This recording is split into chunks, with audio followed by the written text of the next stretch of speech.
Bing. We're live. It is the Kent Beck Scrum. Sam and Michael are here so far. Michael, how are things going with you? Good. It's good. Mob programming. We did mob programming, and we had a sort of little impromptu Scrum at the end where you and Matt were saying you were happy-ish, or getting happier with the whole Twitter pull request. Yeah. So I in the interim, I tweeted Ruby Book Club and Abdi about some of the things. I don't know. God, if am I not? I just can't tell really what's the right way to interact with people. Like I looked at Abdi's website and tried to find like, is there an errata submission or whatever, and I couldn't see one. And I kind of like I'm in this shared greater than code Slack with, and he's in there, but like kind of messaging him there feels kind of like too forward. But then I've done it on Twitter in front of the entire world, and oh god. Anyway, what's your Twitter? Say again. What Twitter is this? You tweeted? Oh, I tweeted. I wonder if I can see my tweet. Yeah, I can. It's here, and yes. So I tweeted him here, and I said, I'm not sure how to send for your great book. How about employees.rb without attribute accessor? And I sent him like a copy of our code in this gift. So I don't see that actually on Twitter. But okay. Well, you know, Twitter's got a lot of stuff on it. I mean, like I reload there. I mean, I think if you looked at me on Twitter. Yeah, I did look at you. So well, does that sort of imply that I posted it with a different Twittering account? That's funny. No. Because it was just there in my feed. Oops. Maybe they deleted it because they said it wasn't relevant. Maybe they just said that's like totally inappropriate. Don't. Oh, no, there it is. There it is. It's funny. It's there. I guess this is like Twitter, not for some reason like in my tweets. It's not yet appearing in my individual tweet feed, but it is in my like it's there. I mean, I guess Twitter has split themselves into like all microservices, and they're who knows. Anyway, I still want to read book club. Anyway, I did also start going through the code for the thing, and I had there's some very minor comments about little refactorings. I guess the thing I was going to ask you, and I assume that I'm sharing my screen now. And I am. Oh, and then Thomas is here. I was going to ask about these. There's some new hooks in there, but Thomas is here, so that's far more interesting. Let's talk to. Hey, Thomas, how are things going with you? I'm fine. I'm alive, but that's better than me dead from a one perspective. I survived Christmas, and I survived New Year's. I survived my son's birthday, and today is Jessica's birthday, and we got a nice little birthday gift from the internet. Somebody hacked our servers. I was hearing about that, demanding Bitcoin in exchange. Yeah, these the 21st century crime. There we go. Huh? They ain't getting shit from me. What have you done about it? Huh? What have you done about it? Nothing. We are restoring our the DB from a backup, and we are securing the ports. Fucking MongoDB was allowing remote calls to the database. That's the problem.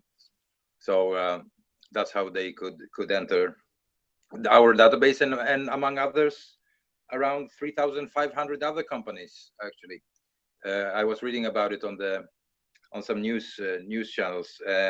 So for the last 2 weeks, this particular guy has been hijacking over 3,500 DB instances and requesting those 0.2 bitcoins, which is an equivalent of $200, I think.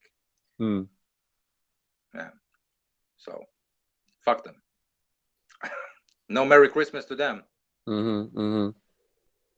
Yeah, I'm just sharing the link to that in Tech Talk. Any other? Happy birthday to your son and to Jessica, and well done for surviving the festive Yuletide period. I think we're all just kind of coming out of that. Anything else going on? Anything else on your mind? Lots of things, but nothing, nothing in particular. So are you just planning ahead how to move forward with everything. Yeah, no, I'm done. So good to see you. Go on, Michael. You going to ask Thomas a question? are you on DigitalOcean? Is that Yeah. and your DB was publicly accessible, wasn't behind like a firewall? Well, everything is behind a firewall for some, but well, obviously, no. I mean, they try to access the server. We saw traces of that in the access authorization logs. Failure to log in to the system, massive amounts of that. But that doesn't necessarily have to be related to what actually happened.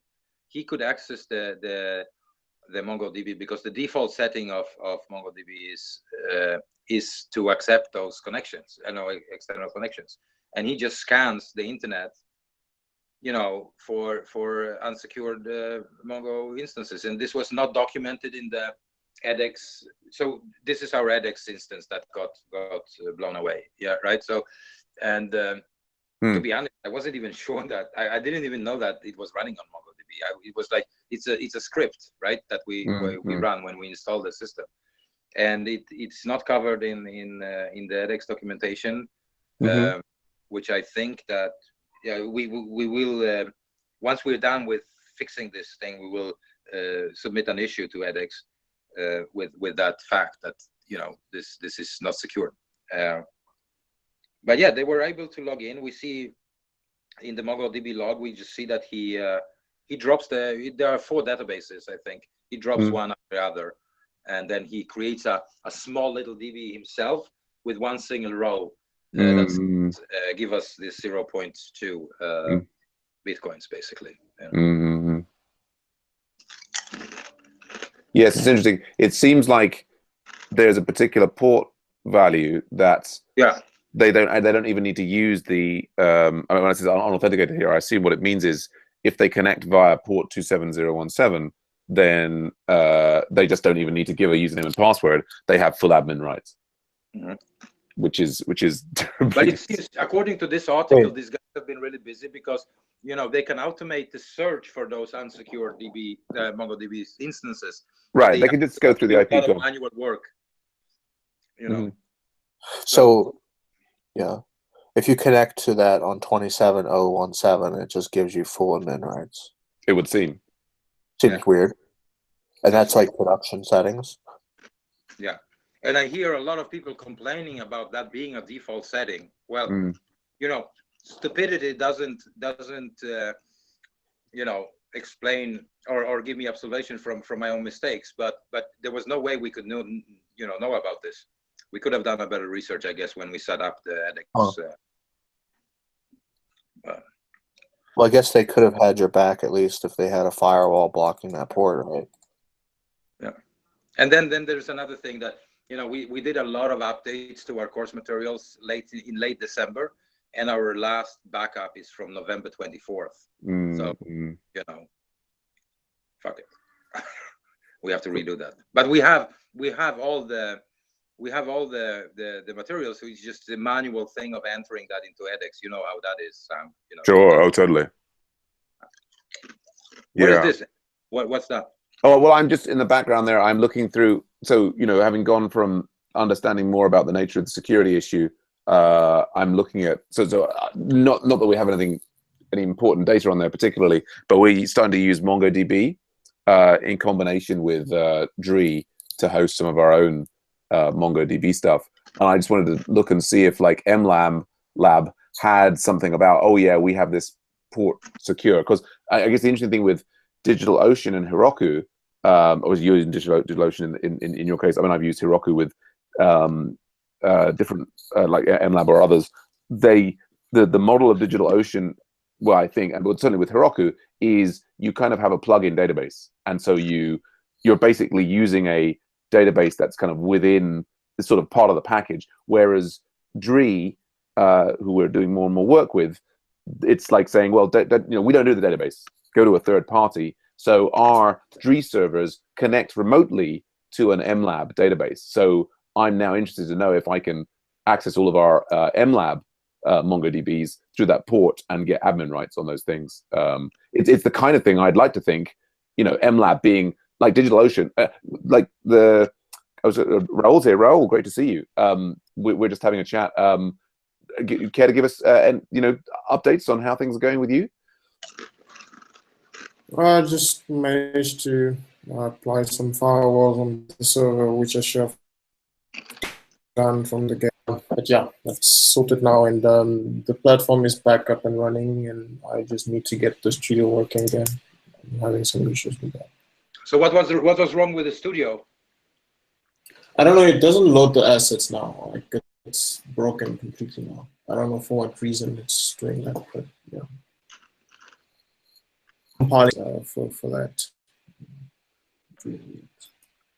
Frustrating stuff there, Raul. I might just turn off your video if I can, because your audio is breaking up a little bit. Looks like I can't turn off your video, so I'll leave that for you. Not that it isn't great to see you.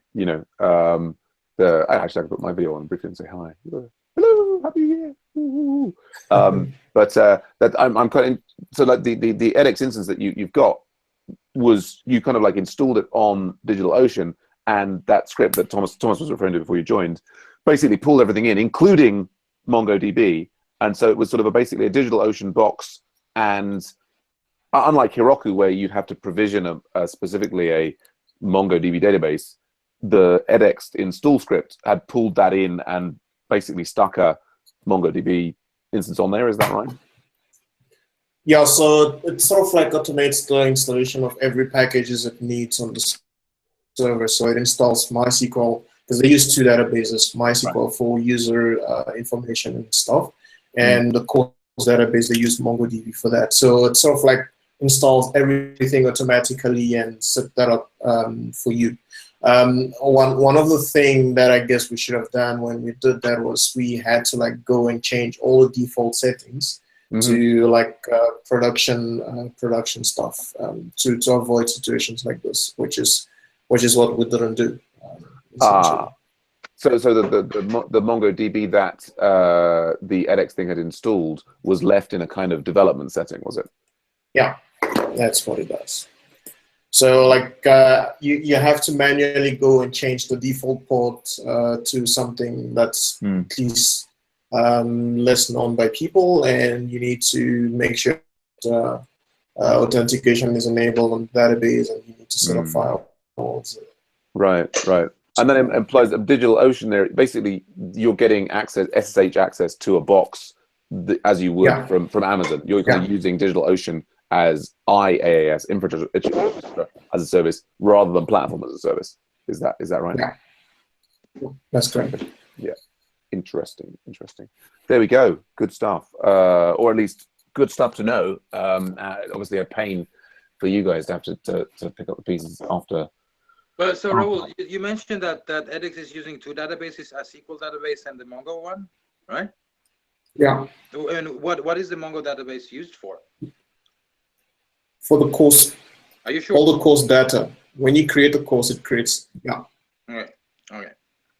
I just got a bit of hope that perhaps it was just used for like settings or some student submitted content or some other shit, that the course itself was on the MySQL database, but obviously no. The course is on the MongoDB, and I think even the data that the student submits are probably stored in that as well. I'm not sure entirely, but I think so. Maybe the question becomes, what's the MySQL database used for? For things like users, users' credentials and other information. I'm not sure. I don't remember exactly, but I know for a fact that all the user credentials are stored in the MySQL database. I'm not sure what else is there. Right. Good to know. This is not improving my love-hate relationship with edX. Indeed. Well, there we go. We got to the end of our Scrum there. Great to see Thomas and Raul. Yes. So I was going to ask Michael one question about this pull request on website. All right, you One, guys go ahead and have fun coding. Talk to you. yeah, good to see you, Thomas. Take care. Bye for now. Talk to you later, Happy New Raul. Cheers, Michael. Take it easy. Ciao. Bye. I was just gonna. I mean, I could do this I noticed that we've now got a new disable Twitter tag for the features. Yeah. So, like, when we turn Twitter on by default, Mm. it started running Twitter Mm-hmm. on certain features Uh-huh. that were not. That were like additional features that hadn't had VCR captured for them Okay. previously. And so what happens is that Matt's account, I think, like the tokens no longer work on his account even when he generates them. So we think like somehow is Oh, okay. flagged as like spam account or something. Right. And so we had to figure out how to test Twitter. And he Okay. was like, "Oh, why don't you get one?" I was like, "Well," I was like, I was thinking I'm not going to charge off and like get my, get an account and get it flagged for spam too. So, Okay. so I just turned off Twitter, just turned off that stuff like in those features. Right. So what's interesting to me then is though that in this pull request, I can only see disable Twitter mentioned as a like an thing on the feature, and I'm not seeing. I would then expect it to appear in like the hook.rb file or something, and then see how Twitter was disabled. I think it was previously in there. Oh, so okay, there was already a disabled Twitter. I think we had turned on Twitter. Yeah. In some way. Yeah, I mean the key thing underneath it. And then what happened was Matt turned Twitter off during developing it, so we didn't get all these things recorded. I don't know why he did that, out of frustration or something. Right. So he just turned it off. Right. Like, I don't know. It doesn't. Yeah, So I mean, I have those recordings. Say again.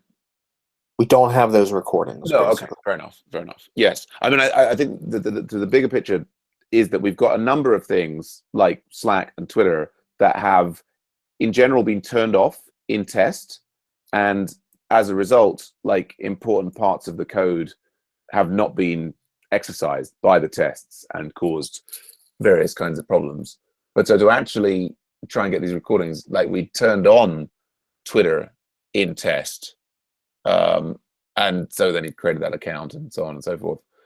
But so now, and I think I've got the thing to Twitter, but so the Twitter feature itself, this one is like hitting Twitter because that was recorded with when his it seems thing was valid. And so, okay, yeah, no, I'm understanding it. So there's separately, we've got if we look in support and hooks, we've got there's a disable Twitter. So so now it's on generally in test, but we're overriding it in a few cases where the recordings are not set up correctly. Yeah, so it could be problematic in the future in certain ways, but yeah, because people, if they write new tests, they may need a key for Twitter if they want to not use the disable Twitter tag. Yeah. And so the ones that we're disabling it for here, this is for the participants feature and the live events feature. So which are other places where we happen to be testing those things. I mean, in some ways, it would perhaps be less dangerous to have an enable Twitter one where we had Twitter off by default and we enabled it for Twitter for the Twitter feature. But yeah, I mean, the other way to go is getting Twitter settings in there and re-recording the things and making them work. But as you say, somebody else writing an arbitrary thing would then, yeah, that's obviously frustrating that his things have ended up being sort of flagged as spammy ones. I mean, this has ended up to, it's been a very complex and convoluted feature, and I get the feeling that Matt's kind of got lost in it in different places. Not that the same thing couldn't have happened to any of us, actually trying to navigate all the different aspects of it. Okay, and yeah, I was seeing your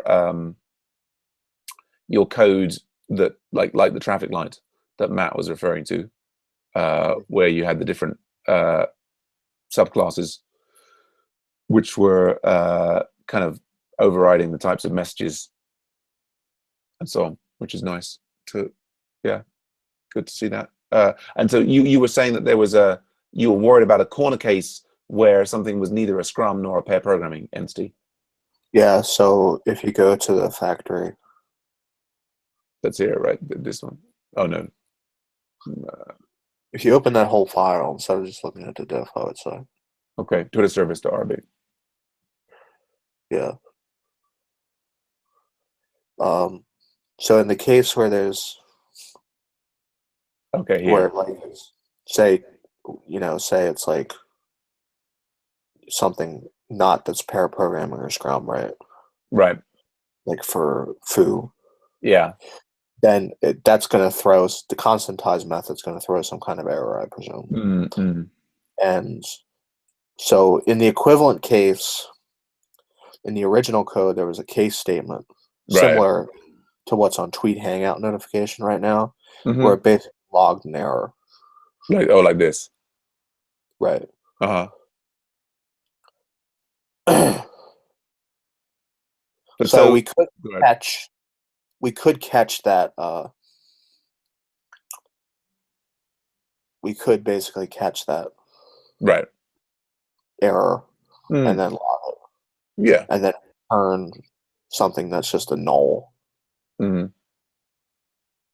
If that makes any sense. Yeah, it does. I mean, I think that, at the moment, if it's not a Scrum or pair programming, we sort of don't know what to do with it. We should just like not tweet it, basically, shouldn't we? And well, to fit the pattern, right? It would basically, we would try to constantize it. We would catch the error. We would log the error, and then we would return a null class like YTT right. Twitter. Well, indeed, nothing. It would just define a tweet and do nothing. Right. And what we could do, perhaps following on from the time we're doing the mob thing, is rather than catching the constantize error, what we could do is something like here, like it's constantizing the hangout. Like it's okay. No, it's like hangout category. So we could say like raise unknown hangout category if, or like unless, and then we've got like hangout categories include hangout category, right? I mean, of course, doing that, we would, I mean, maybe rather than raising it, we could just have a get out clause that, this could be checking. But that would be adding different places you have to add. You'd have to add the class, and then you'd have to add it into some other collection, right? Yeah, I mean, it would be about defining what the hangout categories were. Right. And then there would so be you'd have to both define it in the hangout categories and then also define a class. I'm not sure what class we'd have to define. The YT tweeter for whatever. Basically, we would only be doing this if it was a valid, like, basically this will only work. I'm thinking about in the future if we would expand on it, right? Right. You would need to like say what the valid types of hangout categories were. You would need to add it there and also add a class. Right. So it would be two places that would have to be kept in sync. It's true, although it would be being explicit about, what the kinds of things were. man, either way. I mean, I think probably the simpler thing that you're going for is just saying like catch the constantize. I mean, I guess there's an extent to which like where we've already got somewhere in the code base that's got to be coordinated with this, right? It's not just a question of adding like Tweeter for for Scrum. I don't know, Scrum, whatever. Oh, well, it's called a kickoff. Like so, I mean, somewhere has to. Yeah, somewhere has to be. Right. Somewhere else has to actually have the ability to define those categories.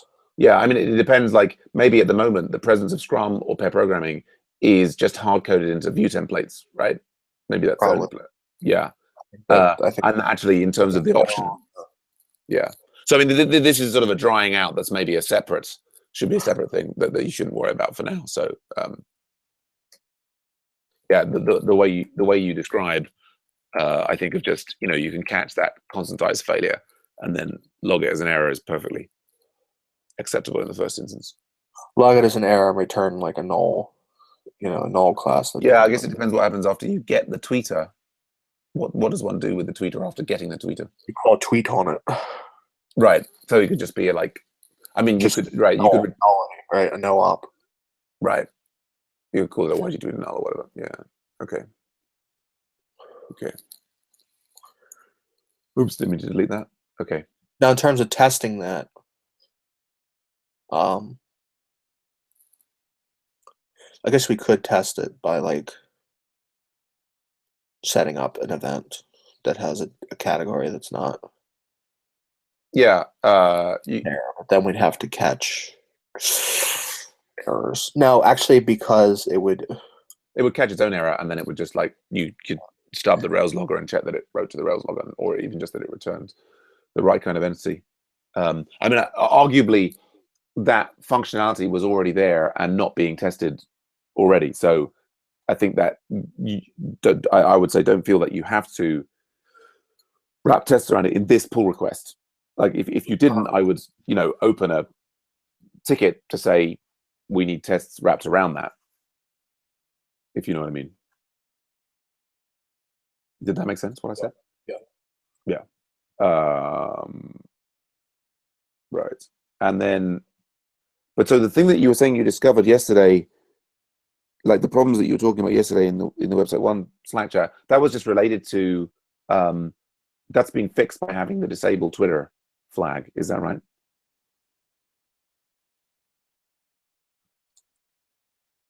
Yes, with regards to the tokens, right? Regard to the tokens, like the Twitter, so we don't have to capture them. So yeah. Yeah, for those other cases, but for the where we're actually testing Twitter itself, we're doing all the right stuff. That's kind of working as we intended. Like it's actually checking that it hits Twitter and like in the cache.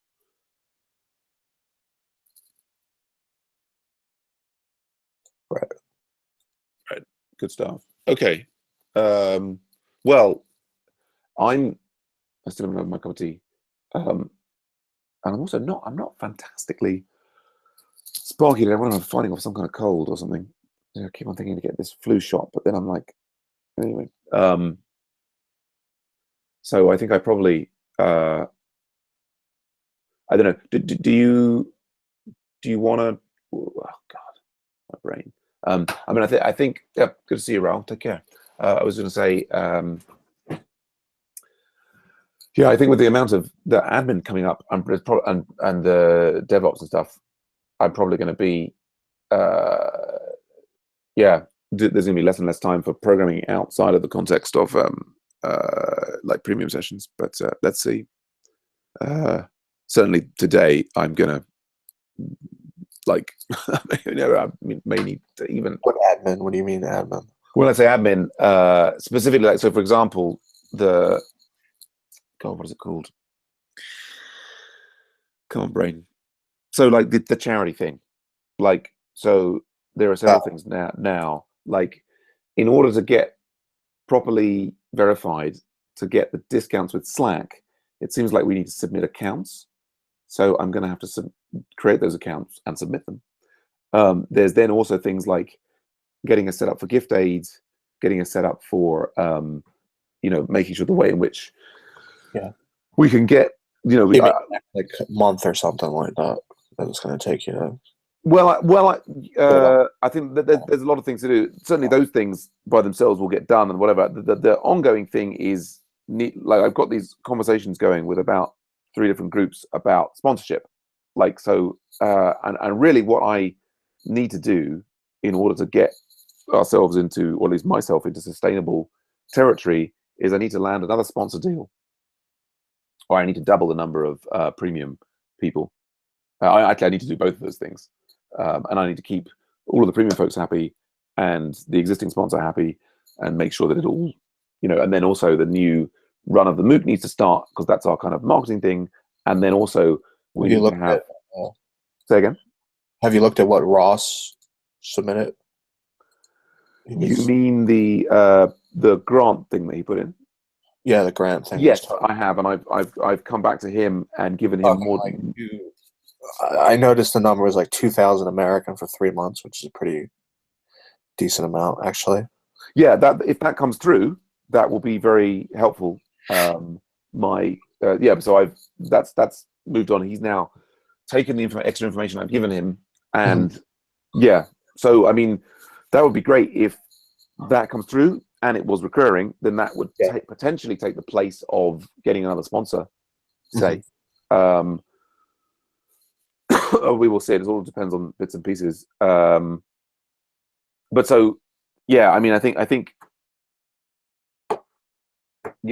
between the DevOps. Anyway, it's just there's a lot of things to do. I mean, I think ultimately, maybe I need staff to delegate these things to, but then if we had staff, we need money to pay them to do all the things. So anyway, one day at a time. What I was going to say was, do you want to work on this pull request a little bit more to fix that corner case, and I've got a couple of very minor refactorings in there, or would you prefer to leave it to me to just get it done and then merge it when it's ready? What are you thinking of? What do you want to do? What do I want to do? I'm happy either way. I think I'm going to go and make a cup of tea, but I will, depending upon whether you wanted to kind of finish that up, I will leave it and wait for an updated pull request from you, or if you were like, I'm kind of. What other refactorings were you thinking of? Oh well, the things that let's go here. So there's like in this place here in the events controller, event instance controller. Like I was going like if not could be unless, and then I was like, actually inside tweet YT link, isn't this also being checked for again? Yeah, it is. So maybe we don't need it in both places. We don't actually need it at all. No. It needs to be in one of them, but no, we don't need it here. Yeah, we don't need it in the controller because we have it. Yeah, so we could remove that from the controller. There was another one there, which is sort of a trivial one, like default, like that being like when we don't have a broadcast and we say host or was it just hosted, sounds weird. Like maybe if we just change it to AV or Agile Ventures, I mean that's like almost not bothering you. There's sometimes I get things from. I mean that was just code that existed before. Oh, was it? Then screw it. Yeah. I'll just move it around. Not your problem. I often get things from CodeClimate or Rubicop. Someone says like avoid get underscore things as not Rubyish, that this is more JavaScript, Java. What should I get? What should I name it? Oh, just remove the get underscore. Just call it tweeter, like YT2 refactor tweeter. Okay. Is the usual advice. Then here in this valid recording, I was just seeing that, and it was like rather than we've got the if and then else. Feels like that code could be collapsed to so that basically we're checking return false if code blank, and then could have the other stuff. But anyway, so there, as I say, they're minor refactorings which I could easily do myself if you were not inspired to work on them. I mean, I could work on them real quick.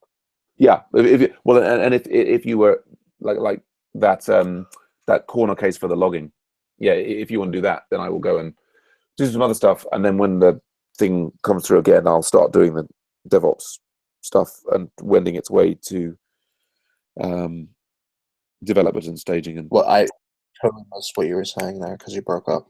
Oh, yeah. If you want to do You that, said something. the corner case Yeah. we were looking at for. Okay. Yeah. So if you throw that in, and then when it comes through, I'll start pushing it towards getting it onto develop and so on. Okay. What will you be doing in the meantime? In the meantime, I suspect I will be looking at the Dree thing. What's it called? They've got their new servers on. Tommy is saying that he thinks that having moved their servers to Ireland. Right. We were discussing that before the break. Yeah, exactly. So, I mean, I kind of maybe I can do that tomorrow. I need to go through my action plan list and okay, work out what's going on. But I think, yeah, I'm probably not going to do I mean, even if I do the DevOps, I think I probably won't do a. I've also work on it. I've started the DevOps talk. I get just looking at the DevOps talk. The interesting thing is that or at least on Wikipedia, they're contrasting DevOps as a kind of like in its relationship to Agile. Is that it's another philosophical place, but like more related to just getting stuff out fast, and saying less about user stories. I don't know, and I'm reflecting that. I'm trying to sort of say like, oh, Agile Ventures, we want to help people. We really believe in DevOps. We really believe in people working on stuff and then being involved in the whole cycle. At the same time, we've got this thing of only certain people have access to the DevOps, and we don't necessarily have such a great record of having people experience, in Agile Ventures, like developing code and then being involved all the way through to, being in production, and then, do you know what I mean? Like that full circle. But that's partly because people, we have a high turnover of people. But I think it's more interesting if you're using IaaS, right? You think DevOps is more interesting if you're using IaaS? Yes. I guess it depends. I certainly associate DevOps more with IaaS and think about things like Chef and Puppet and this, that, and the other. Yeah, that's the more interesting component. But if one reads, for example, what it says on Wikipedia about DevOps, there's a conception of DevOps, the cycle, which DevOps toolchain. I don't know how common it is, but the idea is that there's, this planning and the creating and so on, that like the DevOps should include, the coding, including code quality. I mean, you can argue that, right? Something like code climate and verified regression testing, whatever. That these things are all part of DevOps, but yeah, that's the theory. But right, the reality is that people. If you look at a DevOps job listing, it's going to say Chef, Puppet. Right. Those are kind of the quote unquote hard skills, right? Right. Absolutely. Whatever it's going to say. Yeah. Whatever the stack of things that company uses. Right. And salt, whatever the hell they're using. And yeah.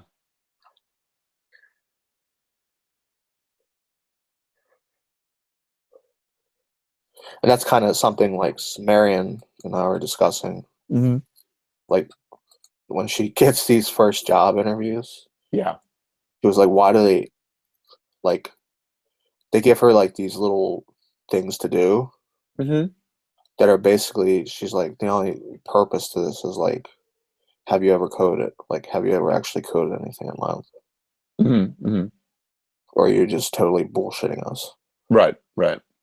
Like that's like the first test is like something that basically amounts to that. Right. Sure.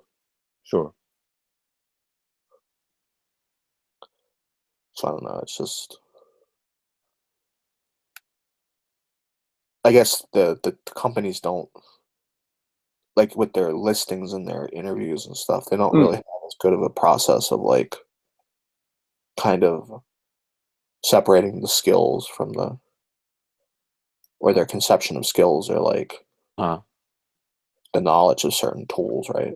Rather Right. than like skills of like process or skills of like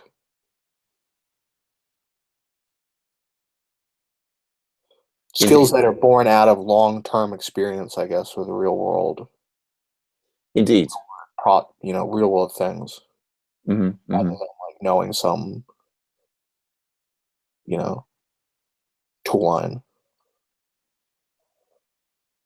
But anyway, Yes. Yes. I mean, I think that's definitely a key issue. I mean, and certainly looking at some DevOps jobs there, I mean, I think you're right that that's the side that it emphasizes. I mean, the interesting thing here, so this is the DevOps conference at which I'm going to be speaking.